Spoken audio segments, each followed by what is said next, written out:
In 1941, Orson Welles directed and starred in what has been considered the greatest film of all time, Citizen Kane.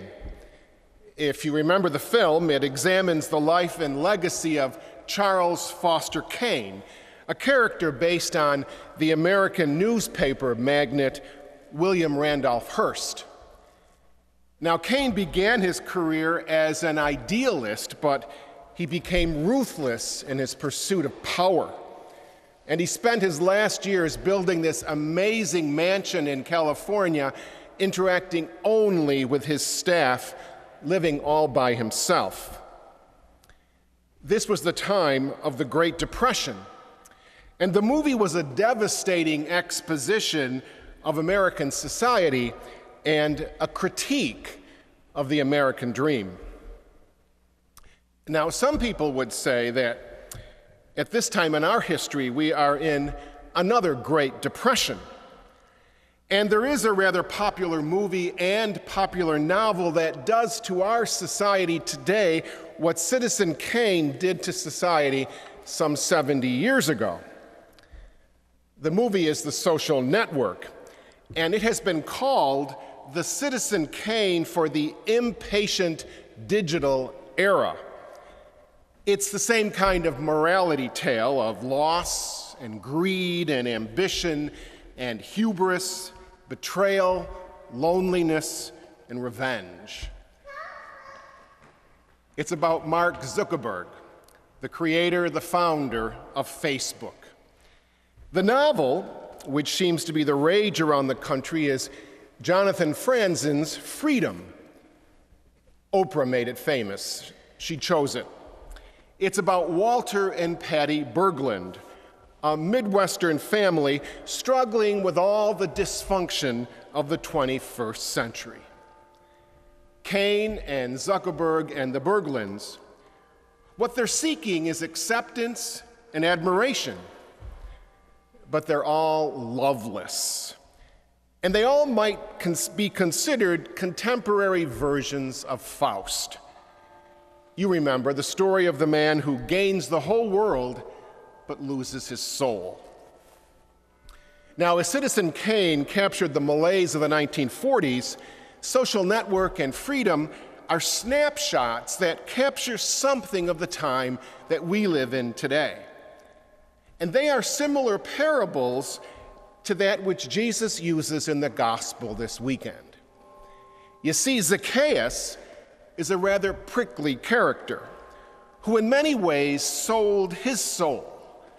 He's a lonely man who was lost and who was in need of acceptance, community, closeness, and connection with others. But there's a big difference in the parable that Jesus uses as opposed to the movies and the novel. You see, Zacchaeus came to realize that he had sold his soul. He was lost, and he wanted his soul back. So he heard of this man, Jesus, and he wondered if just perhaps he might be able to find his soul again. He wondered if he could find redemption. So he took a chance, and he climbed a tree. And in taking that chance, he discovered something that surprised him. And what surprised him was that he was not the seeker. He was being sought after. And he did not have to stay lost. He found the man who could give him his soul back. Now, our time has been called a postmodern age, an age where everything is discredited, everything is discounted. And with that happening, many people lose their souls. Many people are lost and feel powerless and feel confused. Philosophers call our age the age of nihilism, the age of nothing. And the great spiritual writer Richard Rohr, in his book Hope Against Darkness, tells us that the byproduct of this kind of philosophy of nihilism is that we as a people are left in a lonely and an absurd state. The byproduct is that we are a culture confronted with a crisis of meaning. Charles Foster Kane looked for his meaning by filling his life up with objects rather than people. He bought things for the sake of having them, not because they gave him any particular pleasure or joy. Mark Zuckerberg finds his meaning not so much in the billions of dollars that Facebook brings him, but in constructing an image and gaining influence. You see, privilege and wealth for him are useful tools toward constructing an attractive identity. But his meaning is sought for in knowing the right people, listening to the right music, and being in the right place at the right time. Jonathan Franzen, in the novel Freedom, focuses on choices that people make. Choices that make us the people that we are, and collective choices that make society what it is.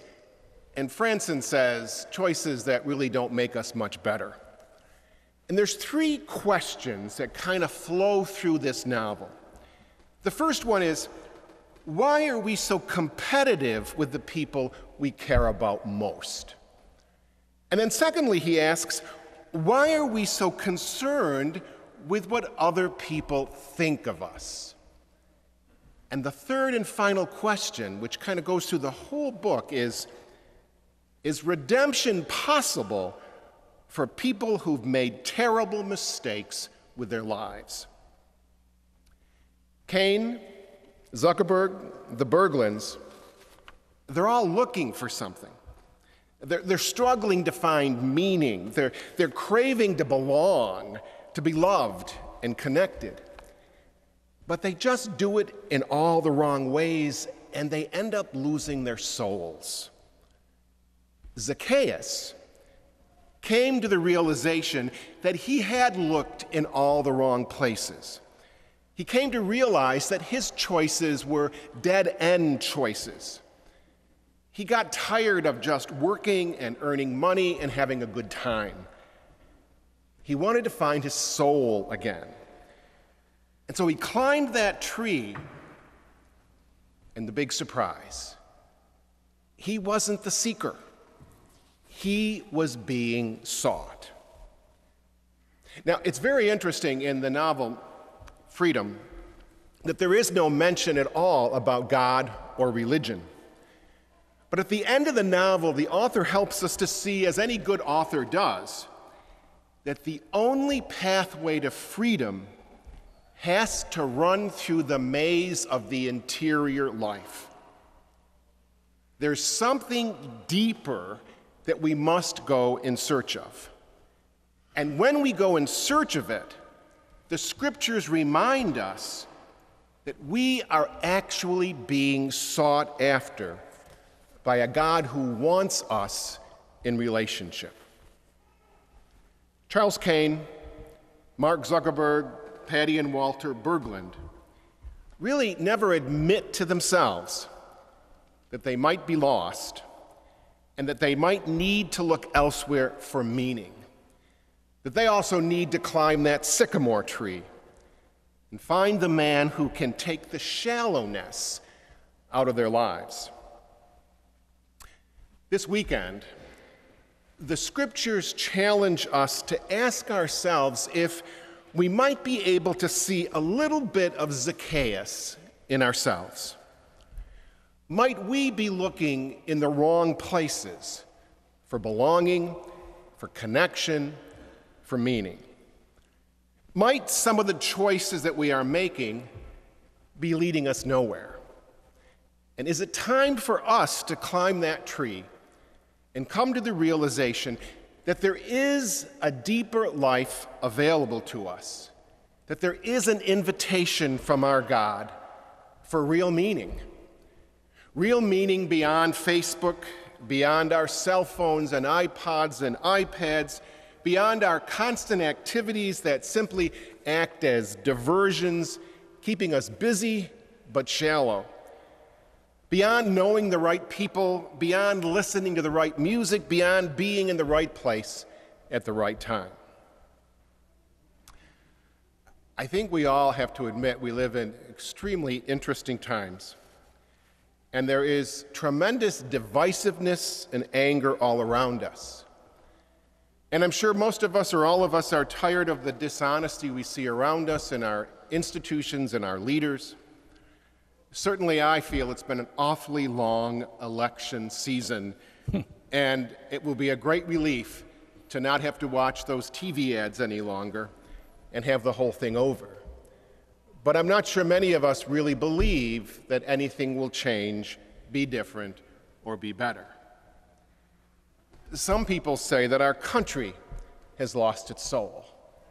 But instead of focusing on that, instead of complaining and blaming everyone else, perhaps each one of us needs to point the mirror back at our own selves and start right here. What are the choices that I am making to live a deeper and more authentic life? In what ways have I made that Faustian mistake, gaining the whole world but losing my soul? And am I willing to look squarely at my life as Zacchaeus did, climb that tree, and realize that there is a God calling me to a deeper and more meaningful life? This weekend, the scriptures answer the third question posed by Jonathan Franzen. Is redemption possible for those who have made terrible mistakes with their lives? Zacchaeus tells us that it is.